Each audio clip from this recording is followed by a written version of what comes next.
Seja bem-vindo a esse canal do YouTube, eu sou Pedro Rosa, médico psiquiatra. Eu montei esse canal para trazer para você que é profissional de saúde ou para você que não é profissional de saúde, mas que é curioso, informações a respeito da transição do paradigma de diagnóstico dos transtornos mentais, transição do paradigma da psiquiatria, do diagnóstico psiquiátrico. A ideia é informar vocês a respeito de algo que está em andamento, que certamente vai adquirir importância progressiva nos próximos anos e que, francamente, não é exatamente fácil de organizar. É um conhecimento que está meio difuso por aí na literatura e eu resolvi sintetizar, trazer isso de maneira mais organizada.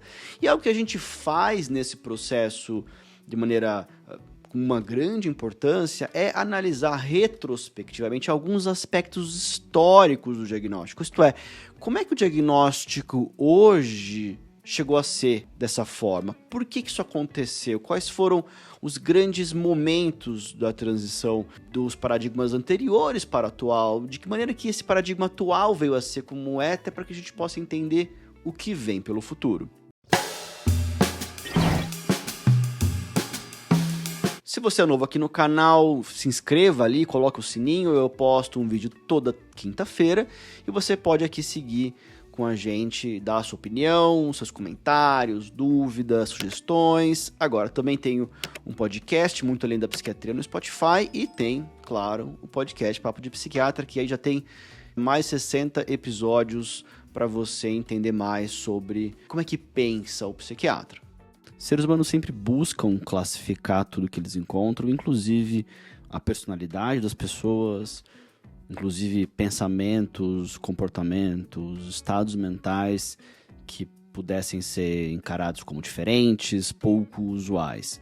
E a maior parte das culturas fez isso de alguma forma ou de outra, mas em relação à nossa, é claro que a gente volta para o pai da medicina, Hipócrates e seu discípulo Galeno, que classificaram as personalidades das pessoas em 4 grupos, né? Os famosos 4 temperamentos: colérico, sanguíneo, melancólico e fleumático.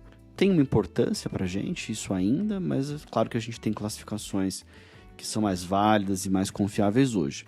Mas toda essa era vai até, né, o final ali do século XVIII. E essa primeira era é certamente a mais longa dessas 4 eras.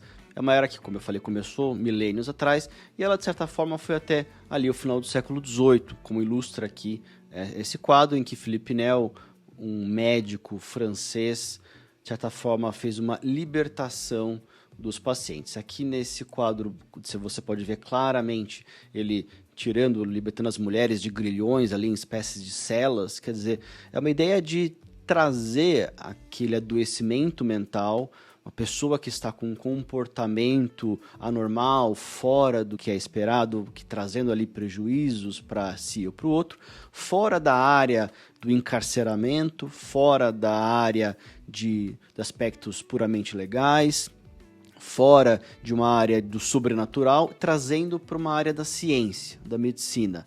E ali isso é uma mudança bastante drástica da maneira como se entendeu o adoecimento mental até então, e inaugurou, de certa forma, o Philippe Nel foi um precursor aqui da psiquiatria ao entender que são pessoas que precisam de tratamento. A gente precisa, até aí, claro, não havia muita ideia do que fazer, mas surge, a gente precisa descrever, classificar, entender para a gente poder depois ajudar essas pessoas. Ao modificar o entendimento do adoecimento mental de algo de linha puramente jurídica, sobrenatural, para algo relacionado à medicina e algo potencialmente científico, essa mudança permite que a gente entenda, compreenda, classifique, para daí a gente poder ajudar, para daí a gente poder organizar tratamentos.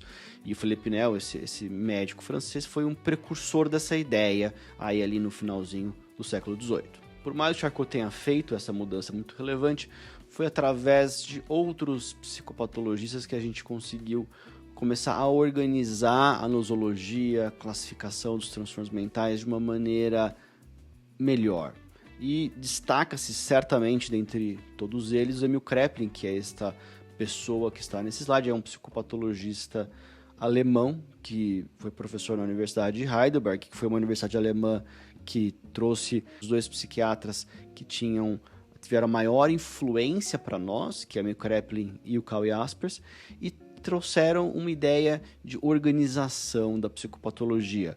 O método do Kraepelin de uma descrição extensa, abrangente, sistemática ao longo de muito tempo para agrupar as pessoas de acordo com seus transtornos mentais, é uma tendência, um modo de enxergar que é influente, inclusive, para a formulação do DSM tal qual ele é hoje. A terceira era começa ali por volta dos anos 70, muito concretizada pelo lançamento do DSM-3 em 1980. Nessa interessante foto aqui, vocês veem que o DSM-2 por 3 teve uma mudança muito drástica até no formato do livro, na quantidade de páginas. Foi aí que tentaram organizar a classificação psiquiátrica, a operacionalização da classificação psiquiátrica em critérios diagnósticos.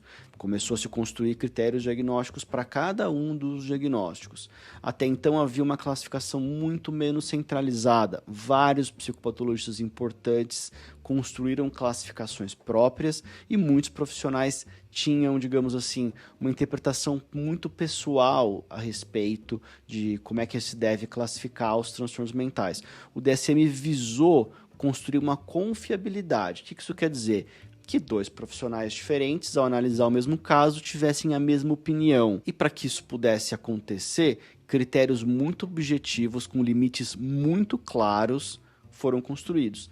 É verdade que foi possível obter mais confiabilidade dessa forma, mas também é verdade que isso trouxe outros problemas que caracterizam o paradigma atual, que continua em vigência através do DSM-4, através do DSM-5 e que vão aqui, digamos assim, formar esse corpo de problemas do paradigma atual que a gente vai precisar sanar se a gente quiser organizar para os nossos pacientes um tratamento melhor, se a gente quiser ajudar nossos pacientes mais do que a gente já ajuda. E a quarta era é agora, essa que se inaugura. O DSM-5 tinha uma promessa de trazer uma classificação com algum substrato nas neurociências, tivesse uma classificação que tivesse não somente a confiabilidade anterior, mas uma validade maior, e a gente bem sabe que isso não foi possível. Já na hora como foram fazer o DSM-5 ali, 2010, 2011, ele foi lançado em 2013, né? Já se sabia que isso não ia acontecer.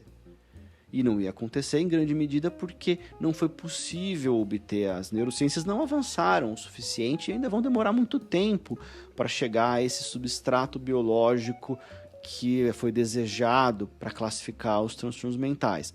A alternativa que a gente tem, o modelo que a gente tem, é bastante diferente disso. Não é um modelo baseado nas neurociências, mas é um modelo pluralista. O que isso quer dizer?